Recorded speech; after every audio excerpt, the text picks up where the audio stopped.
மனதில் இருக்கு புது கணக்கு சொன்னா புரியும் அது உனக்கு கூட்டல் பெருக்கல் வகுத்தலுக்கு கூடும் நேரம் வழி இருக்கு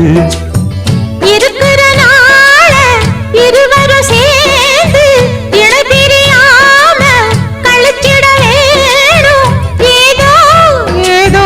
சொல்ல தோணும் அட உன்னோட உன்னான மூணாகும் அது இப்போதும் எப்போதும் தேனாகும்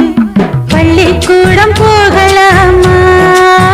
அதுக்கு புத்தகத்தை வாங்கலாமா எல்லோருக்கும் நல்ல பாடம் சொல்லாமலே புரியும் பாடம்